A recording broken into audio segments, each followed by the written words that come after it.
Mən 5-ci sinifdən maşın sürürəm. Özündən razı tip deməli sürücünün psixologiyası. Bu sürücü harda öyrənib, ümumiyyətlə 5-ci sinifdən maşın sürməyi öyrənmək özünüz bilirsiniz ki, olmaz. 18 yaşına qədər olmaz. Amma söhbət ondandır ki, indi 5-ci sinifdənmi, 7-ci sinifdənmi nətər gəldi maşın öyrənib, eləcə də sürür. Aydın məsələdir ki, 5-ci sinifdə, 6-cı sinifdə maşın sürən adam qaydalardan xəbəri olmayacaq. İkincisi, qoymaram sindromu. Bu nədir? Başqalarını başa düşməmək sindromudur bu. Yəni, belə bir şey var. Biz stopda dayanırıq, uzaqdan, lap uzaqdan maşın gəlir, yavaş-yavaş gəlir. Biz çıxmaq istəyirik ki, uzaqdadır. Bizi görən kimi qoymaram deyərək, o dəqiqə qaza basaraq sürəti artırır. Yəni, qoymaram sindromu başqalarına qarşı hövsələsizlik sindromudur. Dəvəquşu sindromu var. Dəvəquşu sindromu nədir?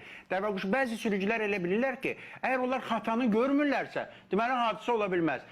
Bax, stopda dayanıb və baxmır sol tərəfə. Axı, soldan maşınlar gəlir və yavaş-yavaş çıxır. Və belə deyir ki, mən görmürəmsə hadisə necə olacaq? Əlbəttə ki, hadisələr olur. Mənə heç nə olmaz sindromu. Mənə heç nə olmaz xalq arasında. Bu nədir? Hamıya nəsə ola bilər, amma mənə heç nə ola bilməz. Bəzi insanların psixologiyası budur ki, mən o qədər gözəl sürürəm ki, mənə heç nə ola bilməz. Amma insan bir balaca ayıqlığını, sayıqlığını itirən kimi hadisələrə düşür. Bizim şəhərdə bir balaca maşını partizan kimi sürmək lazımdır. Elə bil ki, bir balaca diqqəti itirən kimi o dəqiqə insanı maşınını vururlar. Gör qağanı nə ayıracaq, gör qağanı nə ayıracaq sindromu. Bax, belə bir şey var. Videolarda var. Biz deməli internetdə görürük ki, sürəti artırır, avtoxoliqan sürəti artırır, onu ötürür, dostları gülür, gedir, girir Kamazın altına.